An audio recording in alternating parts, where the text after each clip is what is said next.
にちは、さゆりです。今回のテーマは、私がタメ口を話す人についてです。このポッドキャストを聞いている人は、日本語の学習をしている人ですね。で、日本語学習者さんからよく質問をもらいます。どんなスピーチレベルで話せばいいですかとか、敬語は必要ですかとか、タメ口も勉強した方がいいですかです。本当に皆さんこのスピーチレベルで悩んでいます。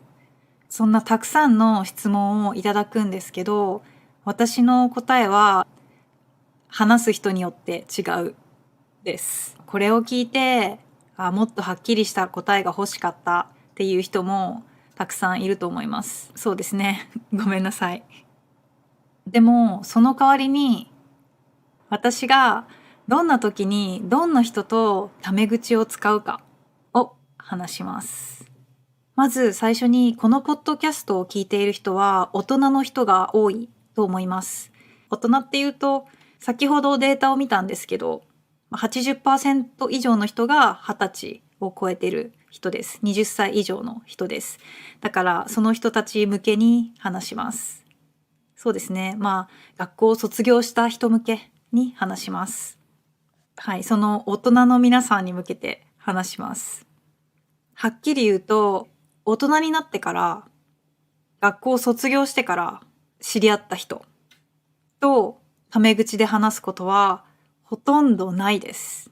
だから私がタメ口を話す人は、学生時代の友達と家族と恋人と親友と呼べるぐらい、すごく仲のいい友達ぐらいです。あと、多分ぬいぐるみとか自分が持っているぬいぐるみとかもタメ口で話しかけますね。はい。冗談ですけど。で、日常的に私がタメ口で話す人は10人もいないと思います。すごく稀に気が合う人と出会うとタメ口になることもあります。これにはいろいろな条件があると思います。大体同じような境遇の人と仲良くなりやすいです。仲良くなりやすいということはタメ口にもなりやすいですね。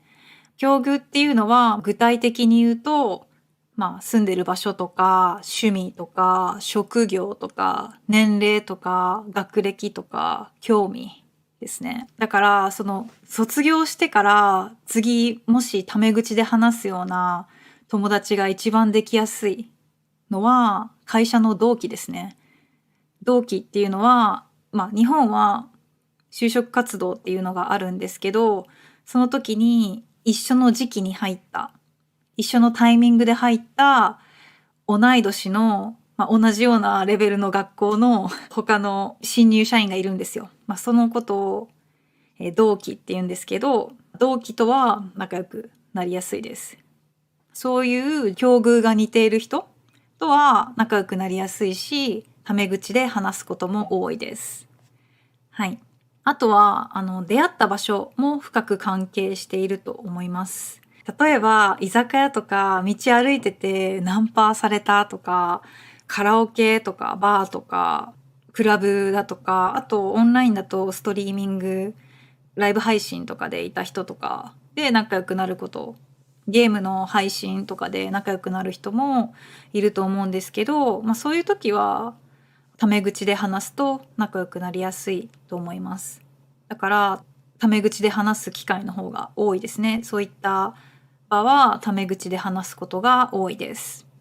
で、反対に仕事を通して知り合った人とタメ口になることはほとんどないですね。タメ口になることは少ないと思います。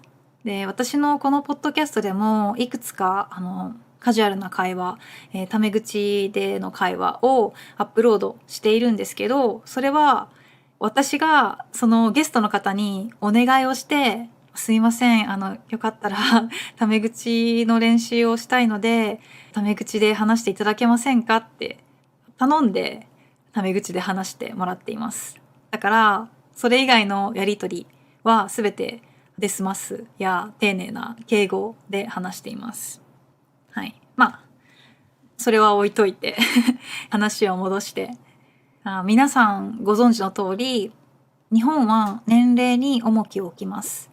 年齢がとても大切です。ですから基本的に年上の人にはです、ますをつけて話します。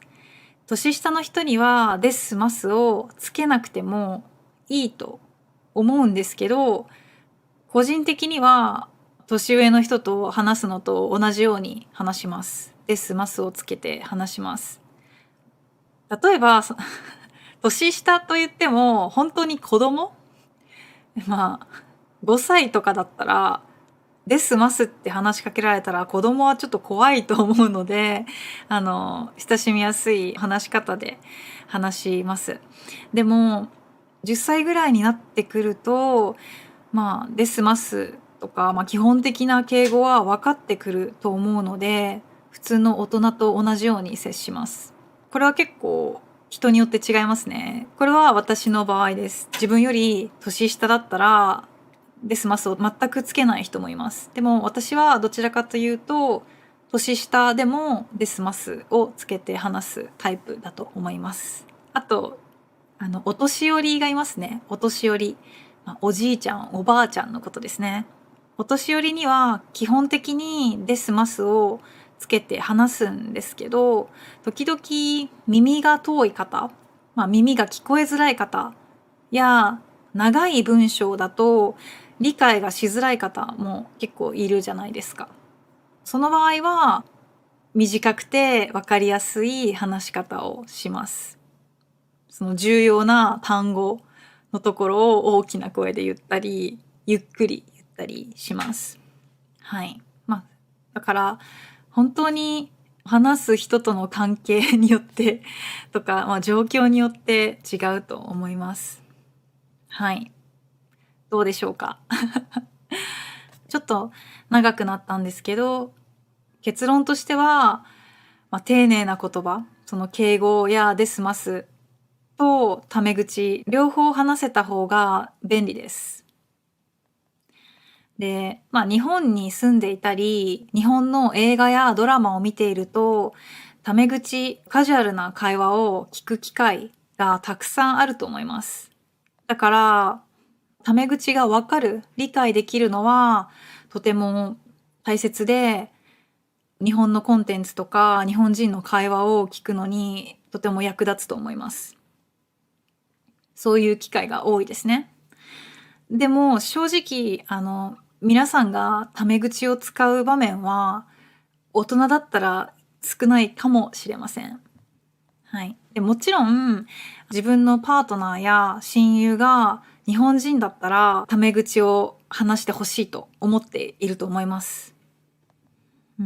やっぱりタメ口の方が距離を近く感じられるので、パートナーとか親友が日本人で日本語が母国語だったらタメ口を話すと多分相手の方はとても喜ぶと思います。